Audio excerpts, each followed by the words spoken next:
Rev up your engines! Rick S90 says, "Hey Scotty, I did my oil change in a 5.4 Triton engine, and I inadvertently put maybe half a quart of oil extra. Will that cause any internal damage if I drive it?" That's a good question. And you're going to find that that small amount in a short period of time really isn't going to hurt anything at all. If you left in 2 quarts, 3 quarts for a long period of time, over a long period of time, hey, would cause damage. The extra oil makes seals leak, and if you put a whole bunch of extra oil, 3, 4, 5 quarts, it could put so much oil that you could actually start bending the piston rod. Oil taking up too much space and air and gasoline spray compact, but oil doesn't compress much, so it would ruin that. Jan Sobania says, "Scotty, do you know anything about the 2002 to 2008 Hyundai with the 2-liter engines? Are they somewhat reliable?" They are, but the problem is some of those Hyundai engines that they made in the United States actually had problems. They did some machining wrong. You're thinking about buying one of those. The first thing you want to do, get your VIN number and go to that website that the government has about recalls, the National Highway Traffic Safety Association. Go to the website. You can type in your VIN number and it'll tell you if there's any recalls or problems.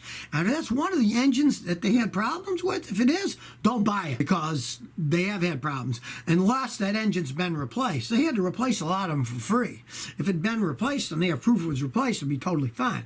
But check it first. National Highway Traffic Safety Association, they have some pretty good information on their website. And of course, the government's all totally free, so you don't have to pay anything for it. V808 says, "Should I get a Honda Prelude?" Pretty well-made vehicles. Now, I got a customer that bought a used Prelude, but the thing was 30-something years old.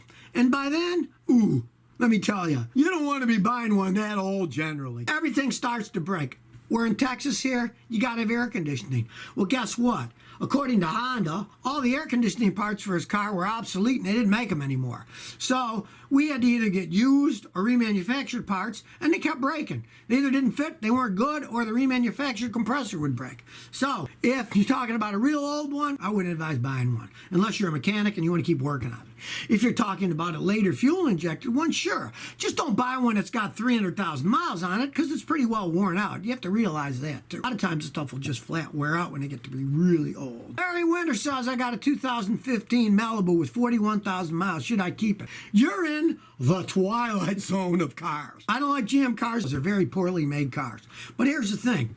You got a 2015. You probably owe more money on it than the thing is worth. And if that's the case, you only got 41,000 miles. Hey, drive the thing till the wheels fall off. That's my advice with that. But if you could sell it and get what you could get another vehicle for, go ahead and get rid of it right away and get something else. You know, get a good used Toyota or Corolla or something like that. If you can sell it for a reasonable amount of money, go right ahead and do it. Just if you can't, don't eat all that money, because they generally don't fall apart till they get 90 or 100,000 miles, and you might get some more use out of it. Don't ever lose a ton of money if you don't have to win a car. I mean, if you're going to lose a ton selling it now, yeah, just keep driving it until the wheels fall off. New England Endler says, "Why does the ABS come on at very low speeds, 5 to 10 miles an hour, on icy roads? Doesn't do it all the time." On icy roads and you hit the brakes, often the ABS system is going to start to actuate, because if one tire out of all 4 of them is on ice and the other 3 or whatever combo, it's going to activate the anti-lock brake system, and it's only going to do it when it sees there's a problem. So if it's dry pavement and you find that it never does it, there's nothing wrong with your system at all. It's only doing it when some of the wheels are on ice, and it's supposed to activate it then. That's just what happens. Now, if it does it on dry pavement, yeah, then you got a problem. You'd want a guy like me to hook up his fancy scan tool to see what the ABS codes were. But if it only does it on icy roads, it's totally normal. They're designed for that. Rolando Cameron says, "I have a Nissan Altima 2014. I was driving down the highway and the RPM needle stopped moving. It doesn't drive anymore. Is it my reliable CVT transmission gone bad? Your RPM needle stopped moving. If you can put it in neutral and you can rev up the engine, the RPM revs up and down, up and down, up and down. The engine's running okay. And odds are it is the CVT transmission. That's one of the worst things that Nissan makes. Don't ever buy one. I mean, don't ever buy one, period. But certainly don't buy a Nissan with the CVT transmissions. I talk to all my transmission buddies, and they all say, hands down, Nissan has the worst CVT transmissions in the world.